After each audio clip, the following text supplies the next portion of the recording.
पिछड़े इलाके हैं उसमें कुछ भी काम नहीं किया जा सका। कृषि पर कुछ भी काम नहीं हुआ, कृषि पर खर्च ही नहीं है सरकार का, कृषि पर ध्यान नहीं। और जब तक खेती नहीं होगा, जहां खेती नहीं होता वहां उद्योग भी नहीं होता होगा, क्योंकि खेती पर ही उद्योग होता है। अब जहां पाट की खेती होती है जिस इलाके में, वहीं जूट उद्योग का कारखाना खुल सकता है। जहां पर कोयला का उत्पादन होता है वहीं पर उससे संबंधित स्टील, या दुर्गापुर हो या बोकारो हो, अगल बगल में कोयला है तो स्टील का कारखाना खुल सकता। तो उद्योग भी वहीं होगा जहां खेती होगा, जहां की धरती में खनिज होगा। तो ये समस्या इस इलाके में है।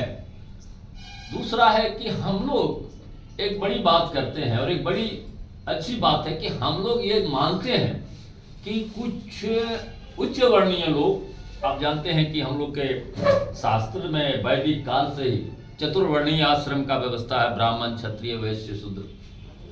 तो कुछ जातियां हैं जो आगे हो गई, क्योंकि उनका जो उस जमाने में जो राजनीतिक स्थिति थी, आर्थिक स्थिति थी, जमीन पर उसी का कब्जा था, शिक्षा पर उसी का कब्जा था।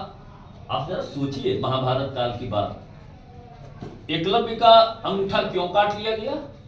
कि वो शूद्र था, सिर्फ क्षत्रियों को ही पढ़ने का अधिकार था। पंडित जी, ब्राह्मण लोग सिर्फ उसी को पढ़ाएंगे, पढ़ा नहीं, दूसरा को पढ़ने का अधिकार। लेकिन आज के जमाने में जो ये सोच आया, ये जो नई बात आई दुनिया में, लोकतंत्र आया, कोई रामविलास पासवान, कोई लालू यादव, कोई मंत्री क्या मुखिया नहीं बन सकता था, चुनाव ही नहीं होता था, लोकतंत्र ही नहीं था। तो हम लोगों का लोकतांत्रिक और सामाजिक है, हम लोग का ये कहना है कि जो पिछड़ी पड़ी जातियां हैं उसका सर्वे हुआ इस देश में, हम पिछड़ी पड़ी जातियों को आगे बढ़ाने के लिए आरक्षण देंगे।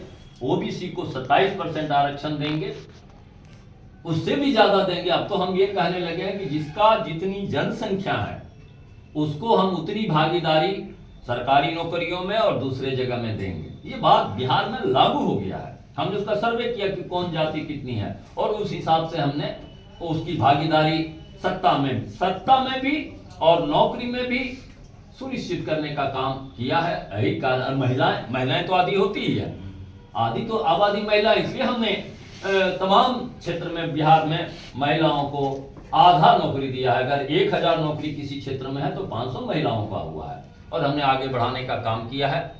और हम उस चीज को मान के चलते हैं। हमारा मानना है कि अभी भी जो अनुसूचित जाति, अभी भी आप देखिए कि अशिक्षा है। कहाँ अशिक्षा है? बड़े लोगों में अशिक्षा नहीं है, जो निचले तबके के लोग हैं, अभी भी शेड्यूल कास्ट, ट्राइबल्स लोग अभी भी शिक्षित नहीं है। अभी भी महिलाएं, अभी भी इतनी महिलाएं हैं कि कुपोषण का शिकार होती हैं और अस्वस्थ रहती हैं।